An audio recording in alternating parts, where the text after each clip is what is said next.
दुरितानि शमानि परासुहे मम भद्रमिहासु सर्वविधम्। 42 होगा इसमें 41। हाँ,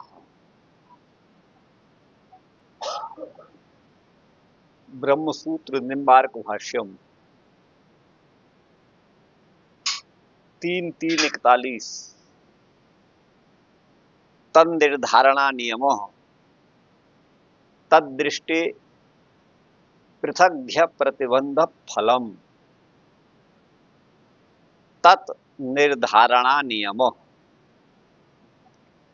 उस उपासना का क्या फल है, उस फल के निर्धारण में कोई भी नियम नहीं है। तन निर्धारणा नियम तद दृष्टि, उस दृष्टि से, पृथक ही, तद दृष्टि माने ब्रह्म साक्षात्कार, ब्रह्म दर्शन, उससे पृथक फल जो है, उपासना का फल ब्रह्म साक्षात्कार तो है ही है, और पृथक जो फल है वो ही माने निश्चय ही, पृथक भी, यहाँ पर ह को ध हो गया है, और वो ही माने निश्चय ही, उसका पृथक फल अप्रतिबंध।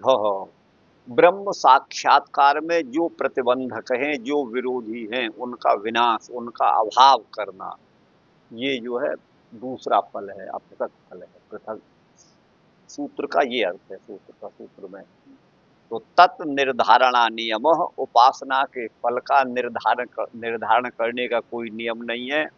तद दृष्टि, ब्रह्म साक्षात्कार से पृथक, अप्रतिबंध भी, अर्थात विघ्नों का अभाव, ब्रह्म साक्षात्कार में आने वाले जो विघ्न हैं, उनका अभाव भी उपासना का फल होता है। तो ये सूत्र में अर्थ है। भगवान निम्बार्काचार्य लिखते हैं, ओम इत्येतद अक्षरम उद्गीतम उपासित। ओम इत्येतद माने यह, जो अक्षर माने अविनाशी तत्व है, वह उद्गीत ही है। ओम और उद्गीत का यहाँ पर सामानाधिकरण है। जो उद्गीत है वही ओम है। ओम इति एतद अक्षरम, अथवा ओम इत्येकाक्षरम, वहाँ ब्रह्म कहा है भगवद गीता में, यहाँ उसको उद्गीत कहा है। तो क्योंकि गाने के योग्य, भजन के योग्य वही परब्रह्म है, इसलिए उद्गीत कहा। ओम इत्येकाक्षरम, यह एकाक्षर जो उद्गीत है, उसकी उपासना करनी चाहिए। इत्यादि कर्मांगाश्रयोपासनस्य, कर्म के अंगभूत जो उपासनाएं हैं, उनका कर्मसु अनियमः, कर्म में कोई विशेष नियम नहीं है। कर्मसु अनियमः कुतः, क्यों?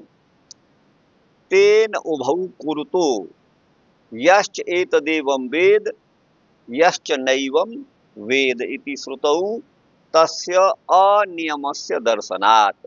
क्योंकि श्रुति में उसका अनियम देखा जाता है। तस्य अनियमस्य दर्शनात् तेन उभौ कुरुते। अब ये पूरा प्रकरण कहाँ है, ये तो वहीं से मालूम पड़ेगा। तेन माने इसलिए, उभौ माने दोनों को ही, दोनों ही करते हैं। उभौ कुरुतः, दोनों ही करते हैं। कौन दोनों? यश्च एतद एवं वेद, जो इनको इस तरह से, एवं माने इस प्रकार से जानता है, और यश्च नैवं वेद, जो इस प्रकार से नहीं जानता है। तो श्रुति में तस्य माने उसका अनियम देखा जाता है। श्रुतौ तस्य अनियमस्य दर्शनात् अनुपासकस्यापि प्रणवेन कर्मांगभूतेन कर्मणि, जो उपासक से भिन्न है, अनुपासक है, उसका भी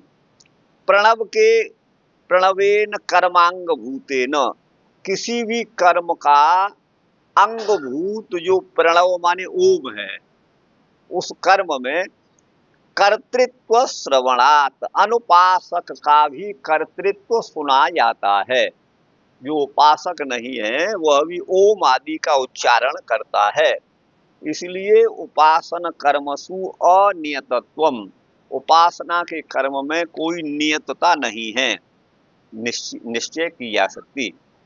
यतश्च कर्म फलादुपासकस्य पृथक फलम, कोई भी कर्म है वो फलीभूत होता है, अपना फल देता है, तो कर्म फल से उपास्यस्य पृथक फलम, उसका उपास्य का जो पृथक फल है वो क्या है, यदेव विद्या करोति श्रद्धया उपनिषदा तदेव वीर्यवत्तरम भवती उपलभ्यते।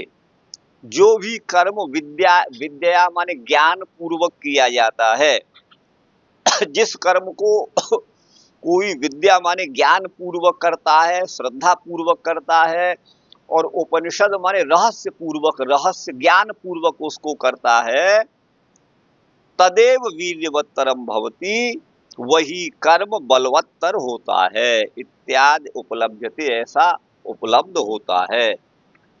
तो अब ये तो इन्होंने कह तो दिया, लेकिन साफ साफ तो हम इस कथन से नहीं समझे कि क्या कहना चाहते हैं। अब इसमें हमने जो समझ के जैसा भी लिखा है उसको आप देखिएगा। तद निर्धारणा नियमः तदृष्टे पृथक धी अप्रतिबंध फलम, पृथक ही अप्रतिबंध फलम, ये विच्छेद होगा। तत् निर्धारणा नियमः, उसके निर्धारण का कोई नियम नहीं है। किस प्रकार का निर्धारण?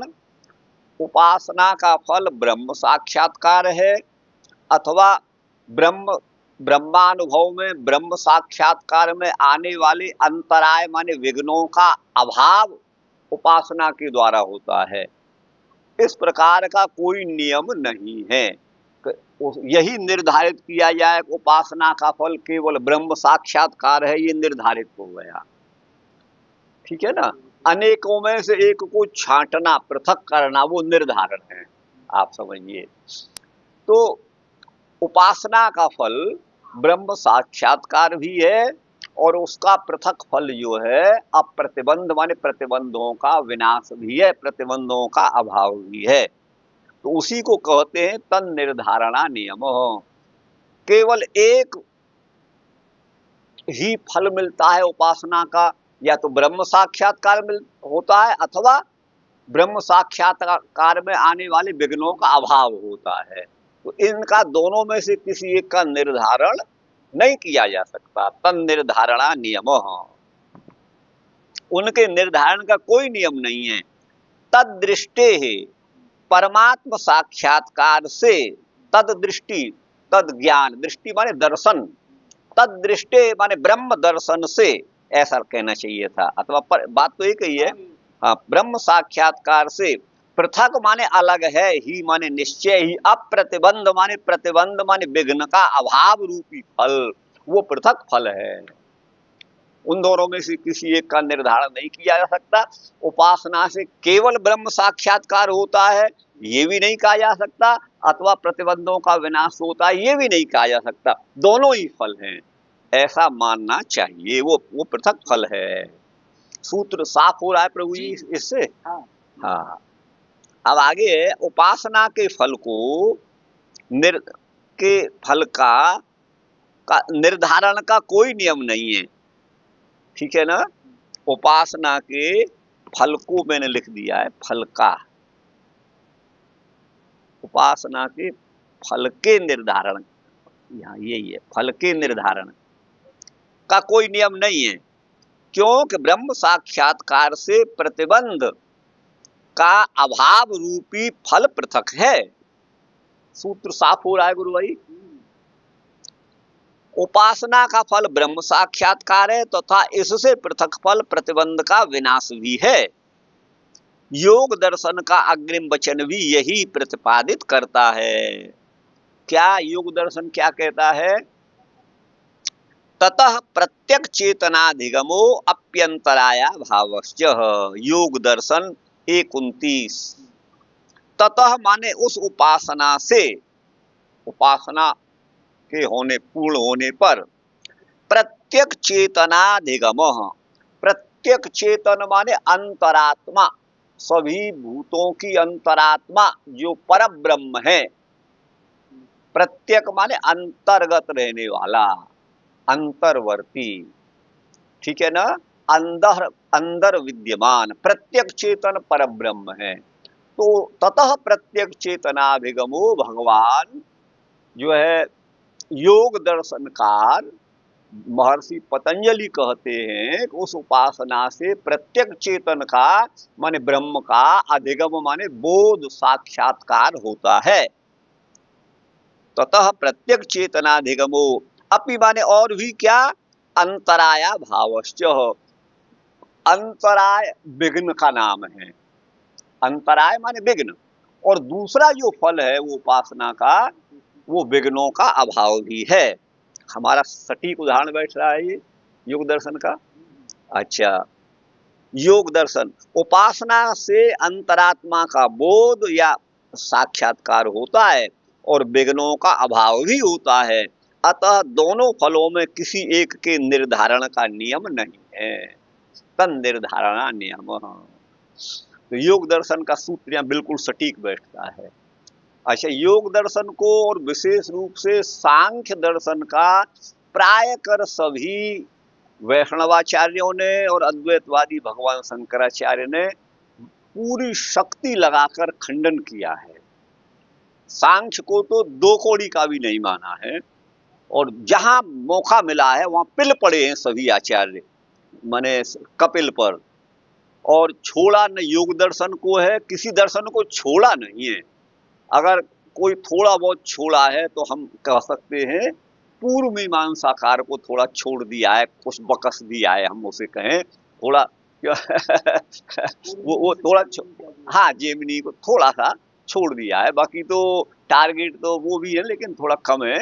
बाकी जहां मौका मिला है वहां योग दर्शन को, अब योग दर्शन का खंडन कहाँ किया, एतेन योगः प्रत्युक्तः, तो इसका अर्थ किया है इस सांख्य स्मृति के खंडन से योग स्मृति का भी खंडन हो गया, ऐसा कहते हैं। वही जिस पद्धति से सांख्य स्मृति निराकृत की गई है, खंडित की गई है, उसी रीति से योग दर्शन को भी का भी खंडन समझ लेना चाहिए। तो योग पर भी पिल पड़े हैं, लेकिन हमें ये जो अच्छा नहीं लगता, योग सारे जो दर्शन हैं हमारे वो वैदिक हैं, वैदिक होने से वो आस्तिक दर्शन है, और वेदानुकूल नहीं होते तो उनको आस्तिक दर्शन नहीं कहा जा सकता था, और वेद में कोई भी बात गलत हो नहीं सकती, लेकिन उनका अपना विषय क्षेत्र अलग है, सांख्य का विषय वस्तु अलग है, जगत का क्या उपादान है,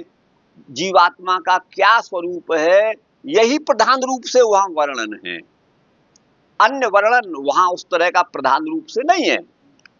न्याय और वैशेषिक का विशेष रूप से जोर किस पर रहा है कि कितने तत्व हैं, कितने पदार्थ हैं, उन पदार्थों के क्या गुण धर्म हैं, और ब्रह्म क्या है। थोड़ा सांकेतिक अल्प रूप में जीवात्मा परमात्मा का भी निरूपण है, लेकिन संसार के जो भी पदार्थ हैं उनके गुण धर्मों का निरूपण इनका जो है, और उस परमात्मा को प्राप्ति हम कैसे करें परमात्मा की, इस बात को योग दर्शन में बताया गया है।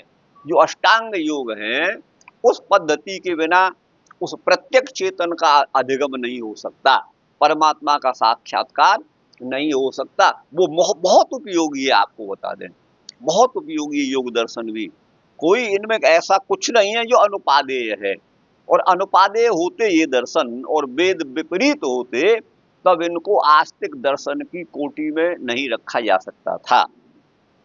इसलिए इनका जो खंडन है वो हमारे हृदय को बड़ा आघात पहुंचाता है। मैंने जो भी कुछ लिखा है वो सभी को लेकर, सभी का आदर करते हुए और मूल भाव को प्रकट करने का प्रयास किया है, आपको बता दूं। और ये सब इन्हीं आचार्यों की टीका ही मेरा उपजीव्य है, यही आधार है, इसी के आधार पर मैंने किया है। मैं कोई अलग ऐसा वो नहीं हूँ, लेकिन जो मुझे सत्य लगता है वेदानुकूल वही मैंने लिखा है। तो चलिए, अब ये है प्रदान वद, यही प्रदान वदेव, प्रदान वदेव तदुक्तम, तदुक्तम प्रदान वदेव, दान और प्रदान। प्रदान माने प्रकृष्ट दान, प्रकृष्ट दान, पहले राजा महाराजा अश्वमेध यज्ञों का आयोजन करते थे। महाराज रघु ने भी अश्वमेध यज्ञ का आयोजन किया था। वो विश्वजित नाम का यज्ञ था। तो महाकवि कालिदास रघुवंश के पंचम सर्ग के प्रारंभ के श्लोक में लिखते हैं, तमध्वरे विश्वजित क्षितीशम निःशेष विश्राणित कोशजातम उपात्त विद्यो गुरु दक्षिणार्थी कौत्स प्रपेदे वरतंतु शिष्य। वरतंतु महर्षि का शिष्य कौत्स गुरु दक्षिणा के लिए महाराज रघु के पास उस समय पहुंचा जब महाराज रघु विश्वजित नामक यज्ञ में अपना सर्वस्व दान कर चुके थे। इसी को प्रदान कहा है। अब उनके पास कुछ नहीं बचा था। क्या बचा था, क्या नहीं बचा था? जो स्वर्ण पात्र थे, जो रजत पात्र थे, वो सब कुछ नहीं बचे थे। जो धन था वो सब दान कर दिया, वो उनके पास कुछ नहीं दिया। तो महाकवि कालिदास लिखते हैं वहां पर, शरद घनम नारदति चातकोपी।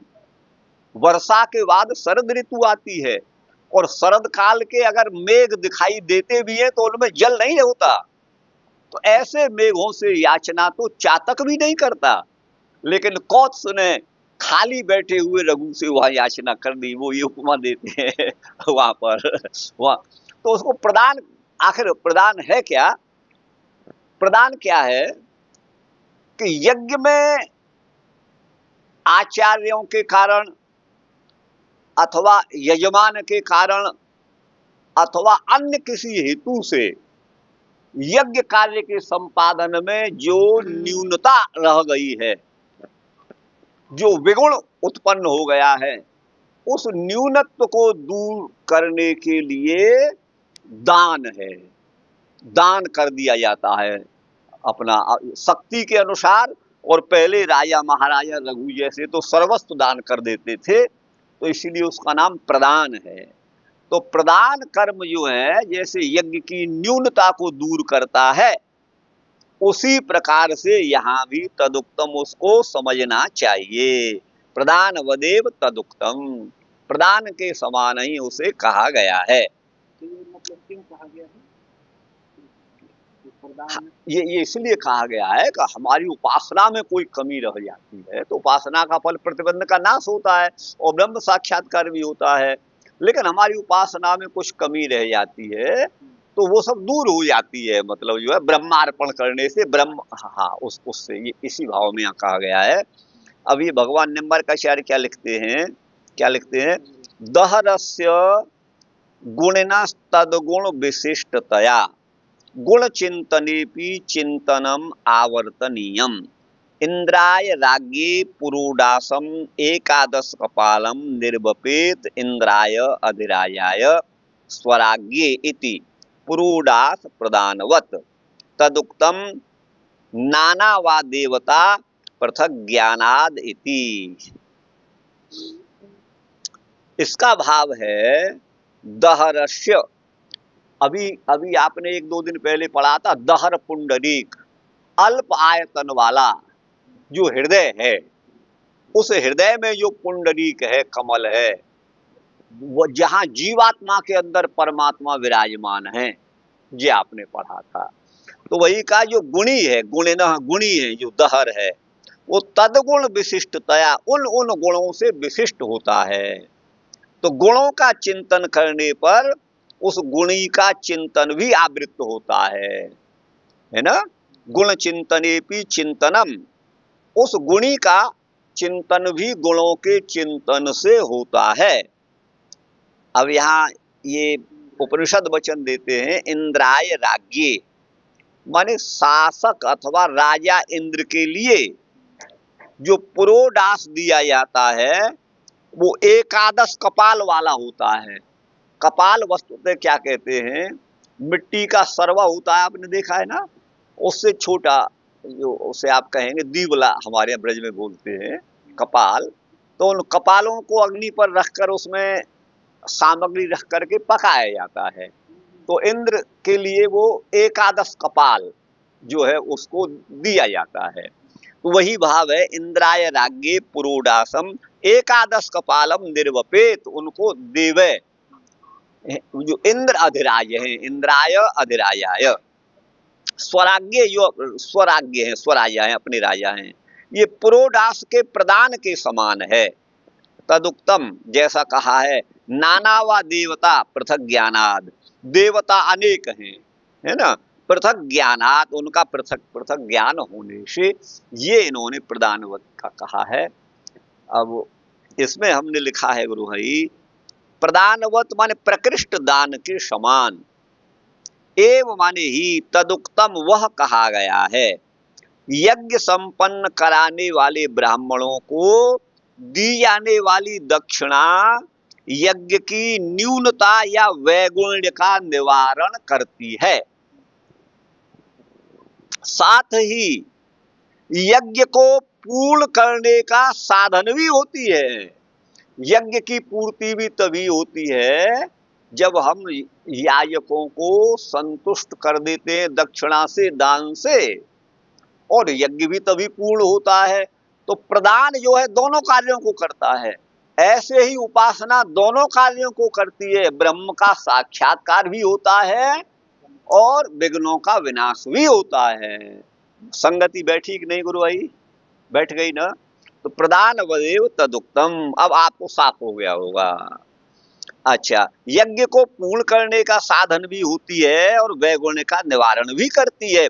उसी प्रकार प्रदान कर्म के समान प्रदानवत एव ही उपासना परमात्म साक्षात्कार के प्रतिबंधों को हटाने के साथ ही ब्रह्म ज्ञान का साधन भी होती है, जैसा कि पूर्व मीमांसा में कहा गया है।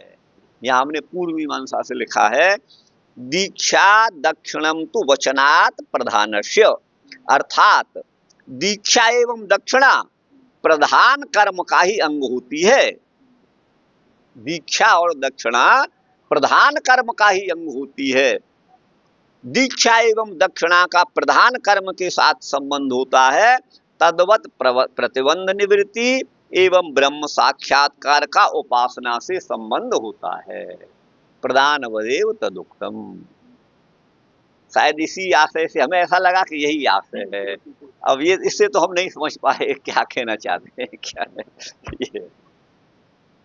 चलिए आगे है गुरु भाई, अगला सूत्र है 3:3:43, लिंग भूयस्त्वाद्धि बलीयस तदपि। लिंग भूयस्त्वात् माने लिंग का अर्थ यहाँ पर प्रमाण है, प्रमाणों की बहुलता से, तत् माने वह ब्रह्म ज्ञान ही माने निश्चय ही, बलीय माने बलवान होता है, तदपि माने जिसको श्रुति में कहा गया है। ठीक है ना? तो भाव ये है कि मुक्ति की प्राप्ति में ब्रह्म ज्ञान अत्यंत बलवान होता है, क्योंकि श्रुति में इस प्रकार के प्रमाणों का बाहुल्य उपलब्ध है। श्रुति में इस तरह के प्रमाणों का बाहुल्य है। लिंग भूयस्त्वात्, लिंग का अर्थ यहाँ पर प्रमाण है, क्योंकि प्रमाण के द्वारा हम प्रमेय को जानते हैं। और लिंग का भी अर्थ होता है, ली माने लीन अर्थ को गमयति बोधयति, ली माने लिंगम, लीनम अर्थम गमयति बोधयति यत् तद लिंगम, जो अदृष्ट अथवा छिपे हुए विलीन अर्थ का बोध कराए उसे लिंग कहते हैं। तो प्रमाण जो है वो प्रमेय का बोध कराता है। तो लिंग का मतलब है प्रमाण, लिंग भूयस्त्वात्, प्रमाणों की प्रचुरता से ही ऐसा कहा गया है। बलीयस तदपि, वह अत्यंत बलवान होता है, अर्थात मुक्ति की प्राप्ति में ब्रह्म ज्ञान अत्यंत ही बलवान है। क्योंकि ऋते ज्ञानात् न मुक्ति, ज्ञान के बिना मुक्ति नहीं होती। मनश्चितो वाक्चित प्राणचित चक्षुश्चित कर्मचितो अग्निचित इत्याद्यग्नयः यत् किंच इमानि मनसा संकल्पयन्ति तेषामेव सा कृतिरिति। तान ह एतान एवं विदेश सर्वदा सर्वाणि भूतानि चिन्वन्त्यपि स्वपते इत्येवमादिलिंगानां बाहुल्यात् विद्यामय कृत्वं भूता एव लिंगम ही प्रकरणाद बलीयः तदपि शेष लक्षणे उक्तम श्रुति लिंग वाक्य प्रकरण स्थान समाख्यानाम समवाये पार दौर्बल्यम अर्थ विप्रकर्षात इति। ये पूर्व मीमांसा का सूत्र यहाँ भगवान निम्बारकाचार्य ने उद्धृत किया है। तो वही कहते हैं कि मनश्चितो, मन के द्वारा, चित्त माने चयन किया गया, मन के द्वारा विचार किया, वाणी से कहा गया वाक्चित, प्राणचित और चक्षुश्चित, चक्षु के द्वारा, नेत्र के द्वारा निश्चय किया गया, देखा गया, प्राण के द्वारा माने अपने शक्ति के द्वारा निश्चित किया गया।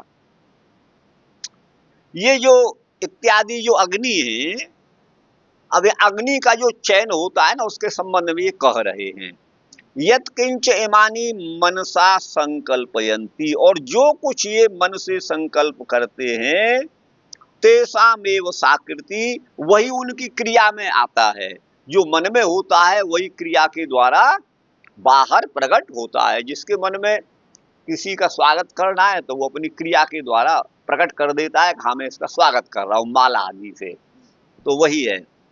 तान ह एतान, उनको, ह माने निश्चित, उनको, एवं विदे माने जो इस प्रकार जानता है उसको, सर्व सदा माने सर्वदा, संपूर्ण जो भूत हैं वो उसका अपने स्वामी के रूप में माने उसको स्वीकार करते हैं। मैं ऐसा अर्थ कर रहा हूं, इसका दूसरा भी अर्थ हो सकता है कुछ भी।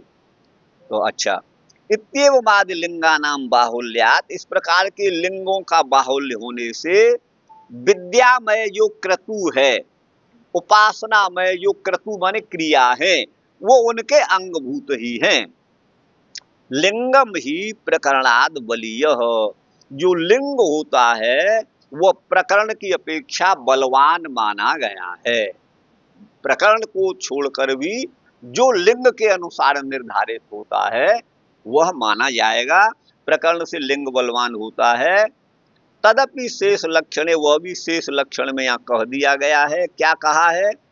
तो श्रुति, लिंग, वाक्य, प्रकरण, स्थान और समाख्या, इनका समवाय हो, इनका समूह हो, जहां पर श्रुति भी कुछ कहती है, कोई लिंग का लिंग भी है और वाक्य भी कुछ कह रहा है, प्रकरण भी किसी का चल रहा है, ये सारी बात उपस्थित हो तो पार दौर्बल्यम, पिछले पिछले दुर्बल माने जाएंगे, अग्रिम अग्रिम को प्रबल माना जाएगा।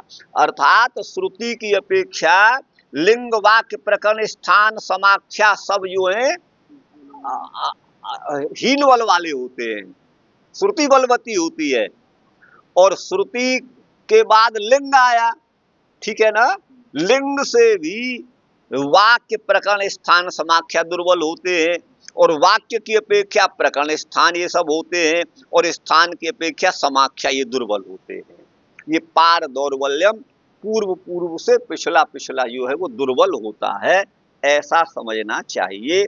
लिंग भूयस्त्वादि बलीयस तदपि, तो मैं समझता हूं जो मीमांसा का सूत्र है इसी अर्थ को प्रकट स्पष्ट करने में भगवान निम्बारकाचार्य ने ये सब दिया है उदाहरण।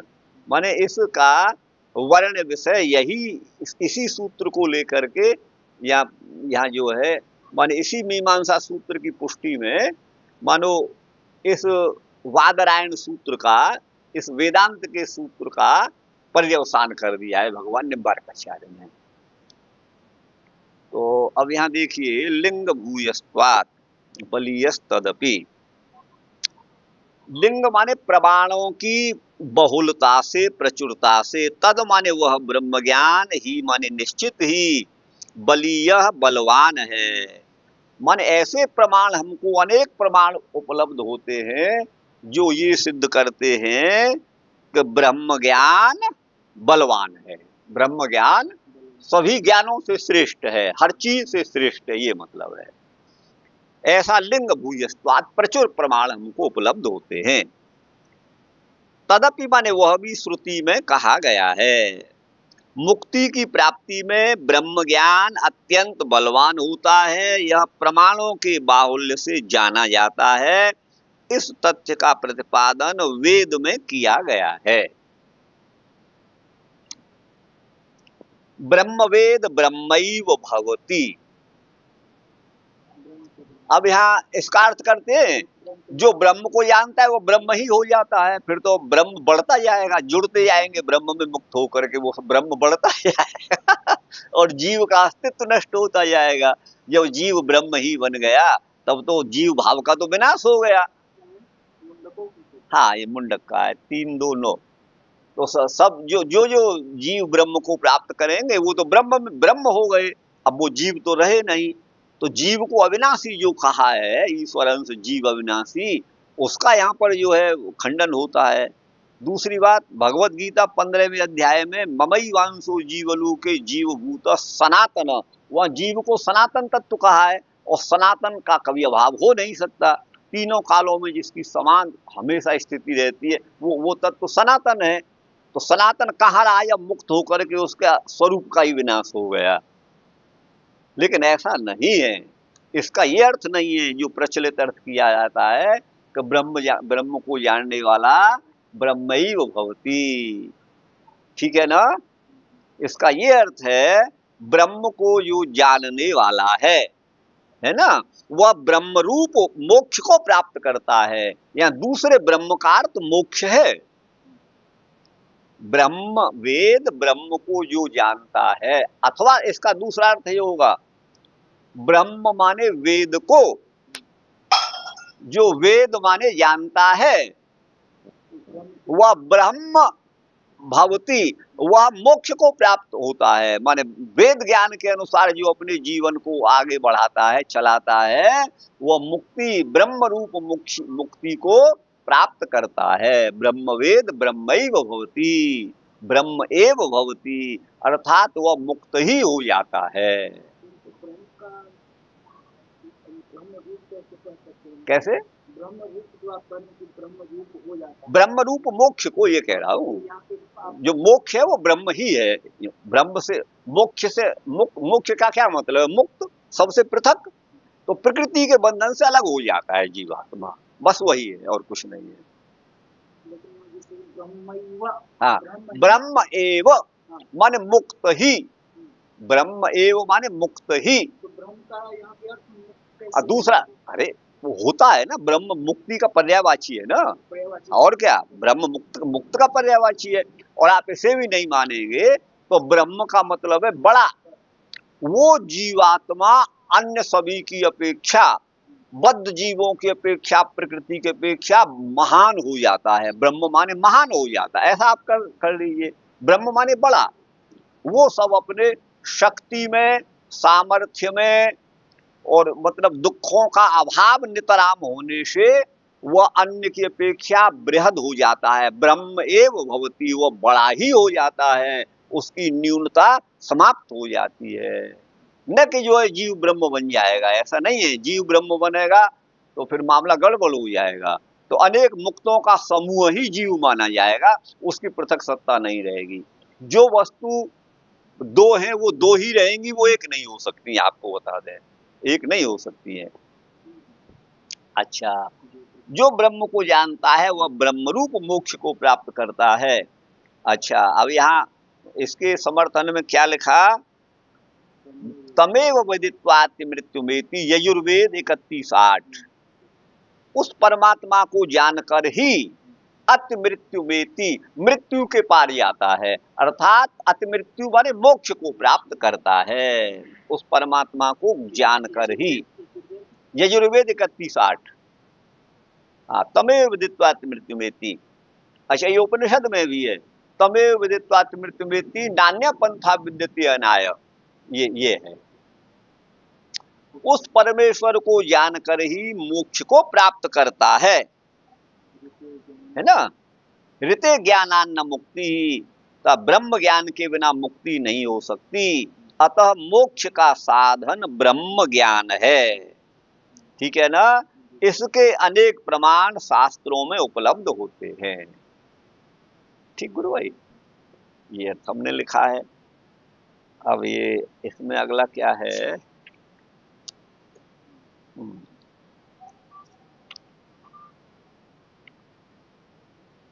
हम्म, हम्म,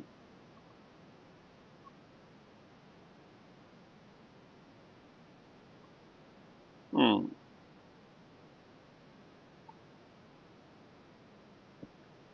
हम्म। ये कहते हैं पूर्व विकल्प। पूर्व का जो है वो विकल्प होता है। पूर्व में जो कहा गया है, जो साधना, जो ब्रह्म ज्ञान है, उसको माने ये प्रकरणात् माने प्रकरण के द्वारा ये ज्ञात होता है।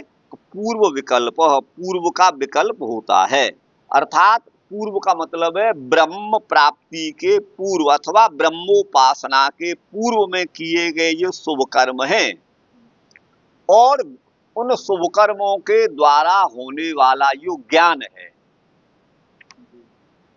जो शुभ कर्म है और शुभ कर्मों के द्वारा होने वाला जो ज्ञान है, उस उन दोनों का विकल्प होता है। माने शुभ कर्मों से अपने वर्णाश्रम के अनुसार कर्मों का संपादन करने से मोक्ष होता है, और ज्ञान से भी मोक्ष होता है। उसका विकल्प कहा गया है, पूर्व विकल्प।